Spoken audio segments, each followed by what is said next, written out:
Chapter 20, Xenophilius Lovegood. Harry had unexpected Hermione's anger to abate overnight and was therefore unsurprised that she communicated mainly by dirty looks and pointed silences the next morning. Ron responded by maintaining an unnaturally somber demeanor in her presence as an outward sign of continuing remorse. In fact, when all three of them were together, Harry felt like the only non-mourner at a poorly attended funeral. During those few moments he spent alone with Harry, however, collecting water and searching the undergrowth for mushrooms, Ron became shamelessly cheery. "Someone helped us," he kept saying. "Someone sent that dough. Someone's on our side. One Horcrux down, mate." Bolstered by the destruction of the locket, they set to debating the possible locations of the other Horcruxes, and even though they had discussed the matter so often before, Harry felt optimistic, certain that more breakthroughs would succeed the first. Hermione's sulkiness could not mar his buoyant spirits. The sudden upswing in their fortunes, the appearance of the mysterious dough, the recovery of Gryffindor's sword, and above all, Ron's return made Harry so happy that it was quite difficult to maintain a straight face. Late in the afternoon, he and Ron escaped Hermione's baleful presence again, and under the pretense of scouring the bare hedges for non-existent blackberries, they continued their ongoing exchange of news. Harry had finally managed to tell Ron the whole story of visit Hermione's various wanderings. Right up to the full story of what had happened at Godric's Hollow, Ron was now filling Harry in on everything he had discovered about the wider wizarding world during his weeks away. "And how did you find it? And how did you find out about the taboo?" he asked Harry after explaining the many desperate attempts of Muggleborns to evade the Ministry. "The what?" "You and Hermione have stopped saying you-know-whose name." "Oh, yeah. Well, it's just a bad habit we slipped into," said Harry. "But I haven't got a problem calling him No!" roared Ron, causing Harry to jump into the hedge and Hermione, nose buried in a book at the tent entrance, to scale over them. "Sorry," said Ron, wrenching Harry back out of the brambles. "But the name's been jinxed, Harry. That's how they track people. Using his name breaks protective enchantments. It causes some kind of magical disturbance. It's how they found us at Tottenham Court Road. Because we use his name? Exactly. You got to give him credit. It makes sense."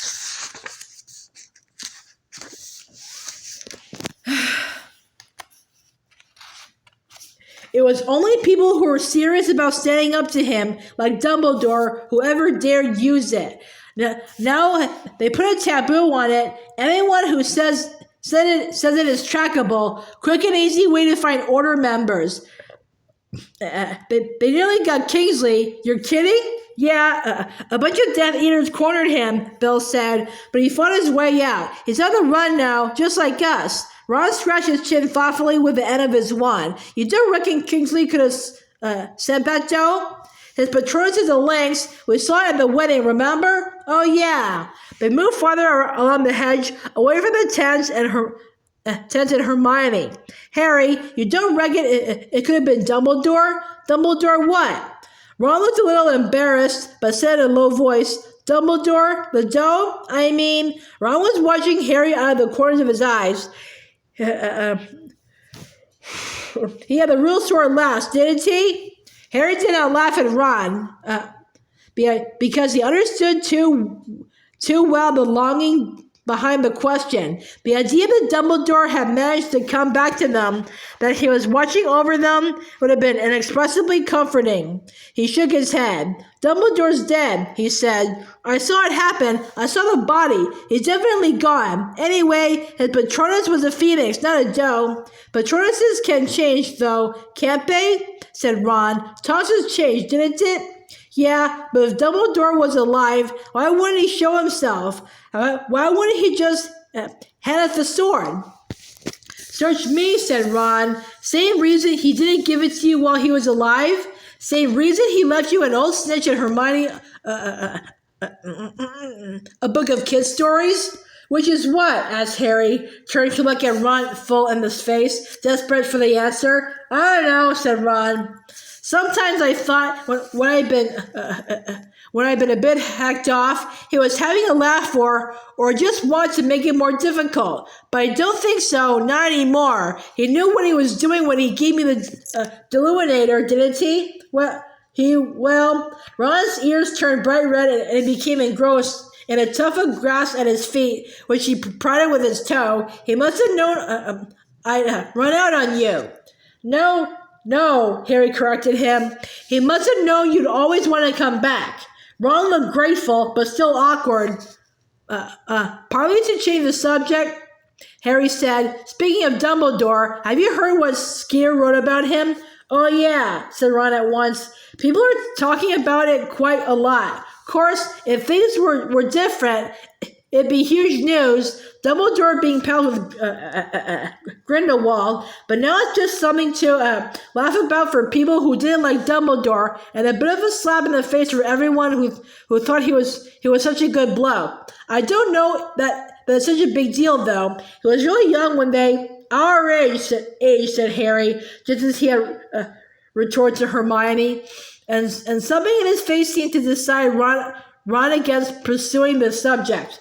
A large spider sat in the middle of the frosted web in the brambles. Harry took aim at it with a wand Ron had given him the previous night, which Hermione had since condescended to examine and had decided was made of blackthorn.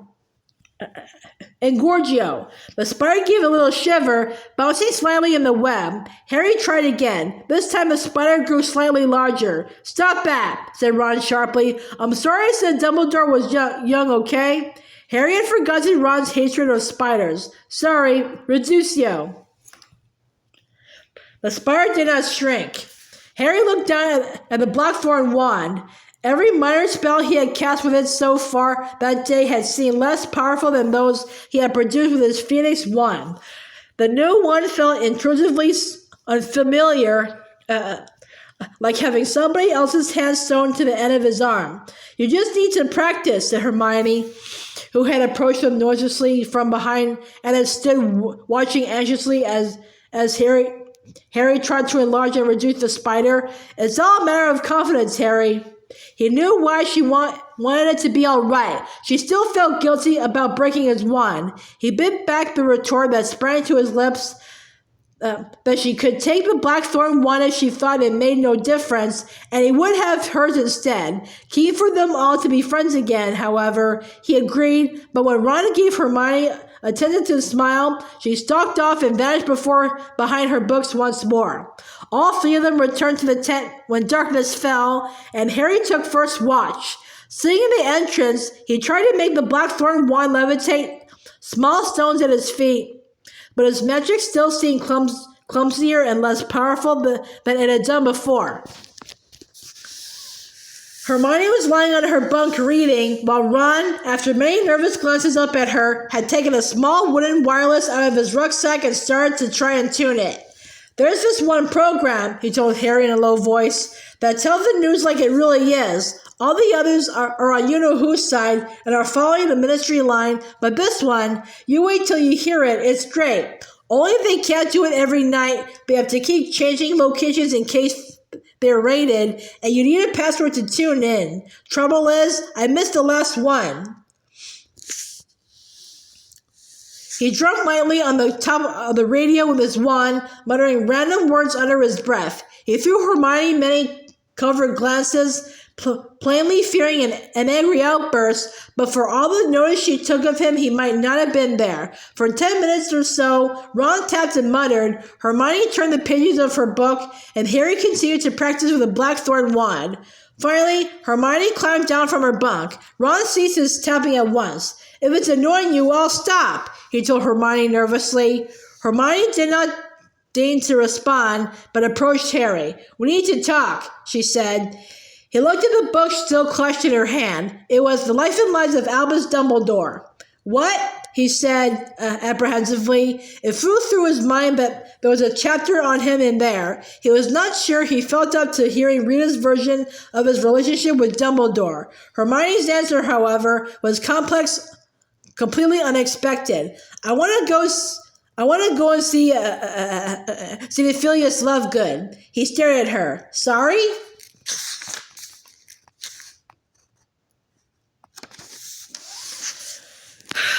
Xenophilius Lovegood, Luna's father. I want to go and talk to him. Why? She took a deep breath, as though bracing herself, and said, It's that Mark, the Mark and Beale the Bard. Look at this.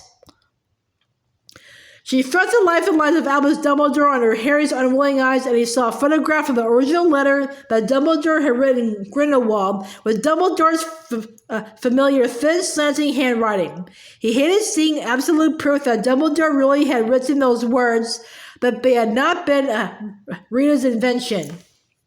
The signature, said Hermione. Look at the signature, Harry.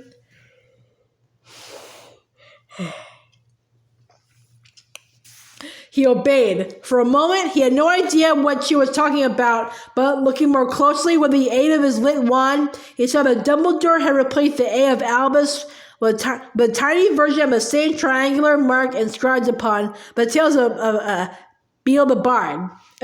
What are you? Said Ron tentatively, but Hermione quelled him with a look and turned back to Harry. It keeps cropping up, doesn't it? She said. I know Victor said it was Grindelwald's mark, but it was definitely on that old grave in Godric's Hollow, and the dates on the headstone were long before Grindelwald came along. And now this. Well, we can't ask Dumbledore or Grindelwald what it means. I don't even know whether Grindelwald's still alive. But we could ask Mr. Lovegood. He was wearing the symbol at the wedding. I'm sure this is important, Harry. Harry did not answer immediately. He looked into her intense, eager face and then out into the surrounding darkness, thinking. After a long pause, he said, Hermione, if we don't need another Godric's Hollow. We talked ourselves into going there, but it keeps appearing, Harry. Dumbledore left me the tales of Beale the Bard. How do you know we're not supposed to find out about the sign? Here we go again. Harry felt slightly exasperated. We keep trying to convince ourselves that Dumbledore left the secret signs and clues. The Illuminator turned out to be pretty useful, piped up Ron. I think Hermione's right. I think you ought to go and see Lovegood. Harry threw him a dark look. He was quite sure that Ron's support of Hermione had little to do with the desire to know the meaning of the triangular rune. It won't be like Godric's Hollow, Ron added. Lovegood's on your side, Harry. The Quibbler's been for you all along. It keeps telling everyone they've got to help you. I'm sure this is important, said Hermione earnestly. But don't you think if it was, Dumbledore would have told me about it before he died? Maybe it's something you need to find out for yourself, said Hermione with a faint air of clutching at straws. Yeah, said Ron sycophantically. That makes sense. No, it doesn't, snapped Hermione. But I still think we ought to talk to Mr. Lovegood. A symbol that links Dumbledore, Grindelwald, and Godric's Hollow? Harry, I'm sure we ought to know about best. I think we should vote on it, said Ron. Those in favor of going to see Lovegood?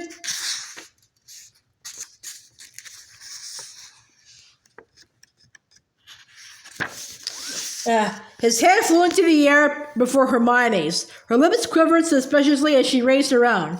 Oh, voted Harry. Sorry, said Ron, clapping on the back. Fine, said Harry, half amused, half irritated. Only, once we've seen Lovegood, let's try and look for some more Horcruxes, shall we? Where do the Lovegoods live anyway? Do any of you know? Yeah, they're not far from my place, said Ron. I don't know exactly where, but Mom and Dad always point toward the hills whenever they mention them. Shouldn't be hard to find. When Hermione had returned to her bunk, Harry lowered his voice. You only agreed to try and get back in her good books. All through our love and war, said Ron brightly, and this is a bit of both. Cheer up. It's the Christmas holidays. Luna will be home. They had an excellent view of the village of Ottery St. Catchpole from the breezy hillside to which they disapparated next morning. From their high vantage point, the village looked like a collection of toy houses in the great slanting shafts of sunlight stretching to earth in the breaks between clouds. They stood for a minute or two looking toward the burrow, their hands shadowing their eyes, but all they could make out were the high hedges and trees of the orchard, which afford the crooked little house protection from Muggle eyes. It's weird, being Miss near, but not going to visit, said Ron. Well, it's not like you haven't just seen them. You were there for Christmas, said Hermione coldly. I wasn't at the burrow, said Ron with an incredulous laugh. Do you think I was going to go back there and tell them I walked out on you? Yeah, Fred and George would have been great about it. And Ginny, she'd have been really understanding. But where have you been then? Asked Hermione, surprised.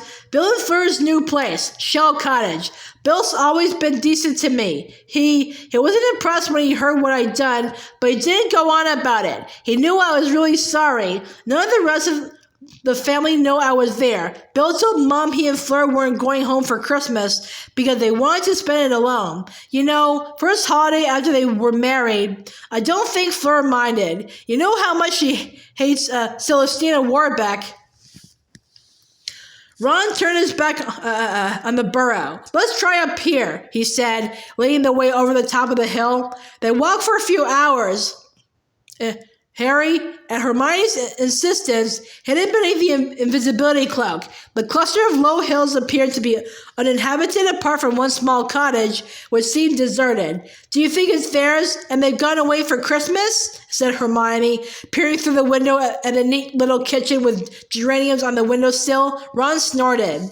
Listen, I've got a feeling you'd be able to tell who lived there if you look through the Lovegood's window. Let's try the next lot of hills. So they separated a few miles farther north. Aha! Shouted Ron as the wind whipped their hair and clothes. Ron was pointing upward toward the top of the hill on which they had appeared, where a most strange-looking house rose vertically against the sky, a great black cylinder with a ghostly moon hanging behind it in the afternoon sky. That's gotta be Luna's house. Who else would live in a place like that? It looks like a giant rook.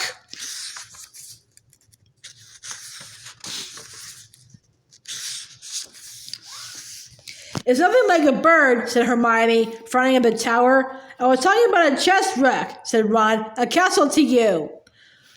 Ron's legs were the longest, and he reached the top of the hill first. When Harry and Hermione caught up with him, panting and clutching stitches in their sides, they found him grinning broadly. It's theirs, said Ron. Look. 3 hand-painted signs had been tackled to a broken-down gate. The first read, The Quibbler, Editor, X Lovegood. The second, Pick your own mistletoe. The third, keep off the dirigible plums. The gate creaked and they opened it. The zigzagging path leading to the front door was overgrown with a variety of odd plants, including a bush covering the orange reddish-like fruit Luna sometimes wore as earrings. Harry thought he recognized a Snarkaluff and gave the wizened stump a wide berth. 2 aged crabapple trees bent with the wind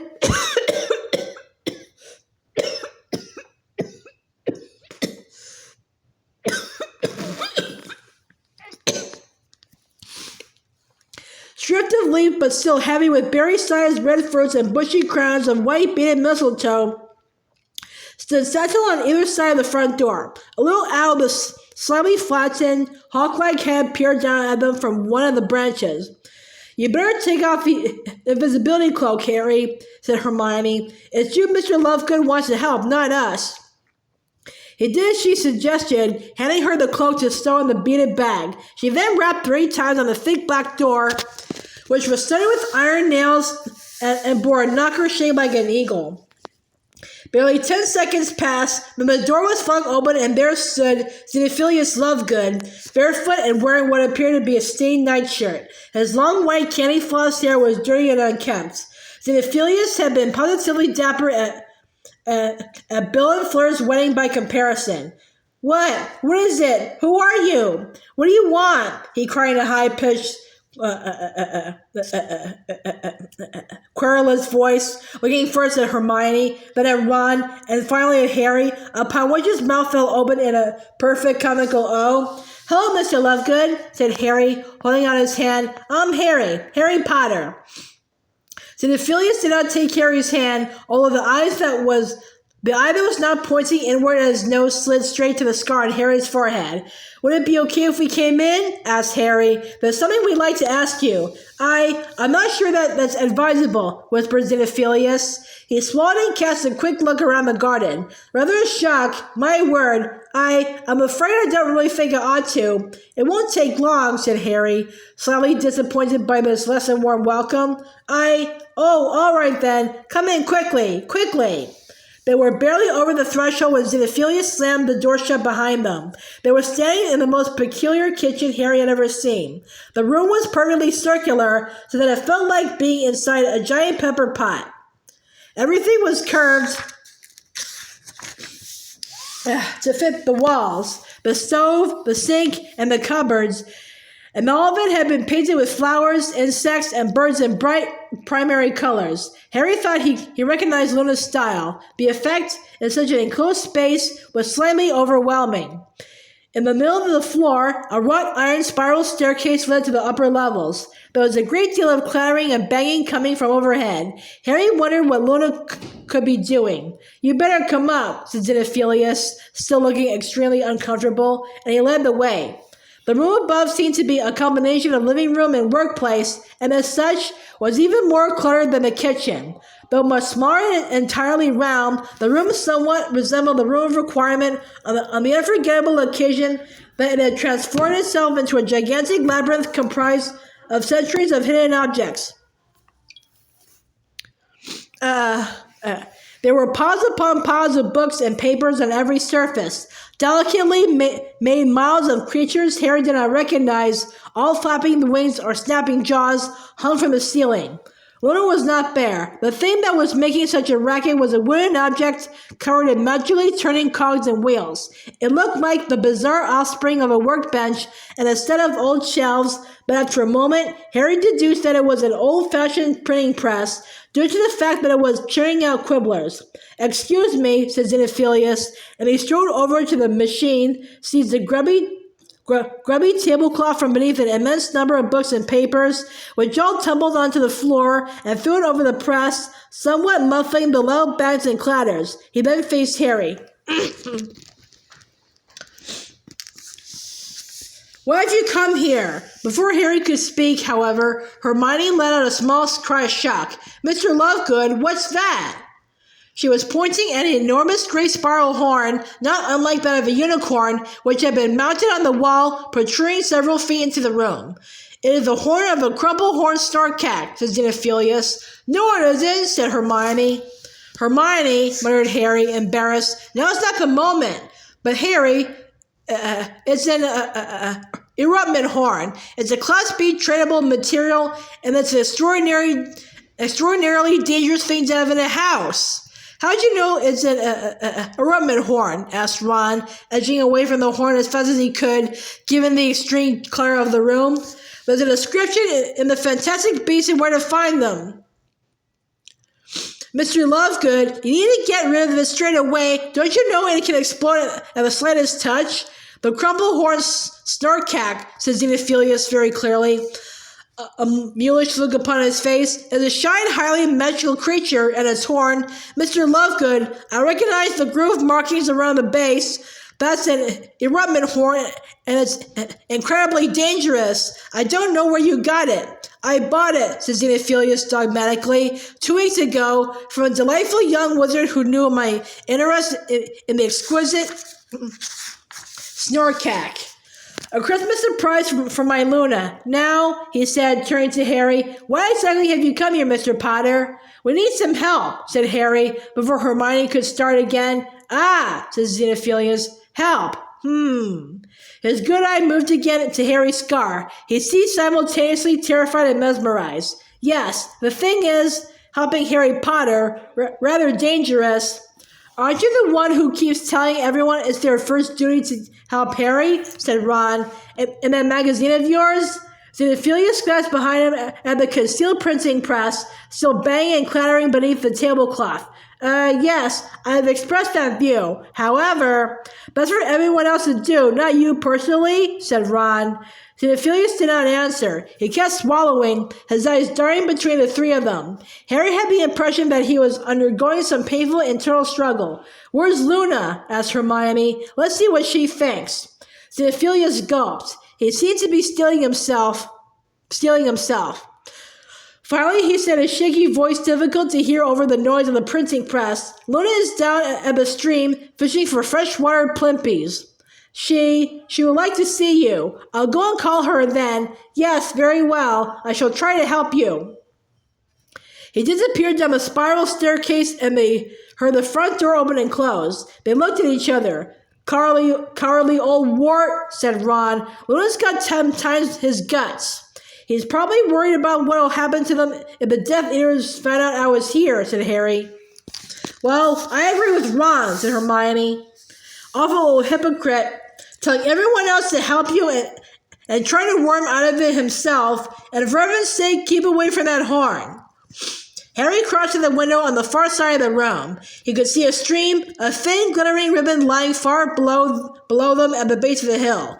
They were very high up. A bird fluttered past the window as he stared in the direction of the burrow, now invisible beyond another line of hills. Ginny was over there somewhere. They were closer to each other today than they had been since Bill and Fleur's wedding, but she could have no idea he was gazing toward her now, thinking of her.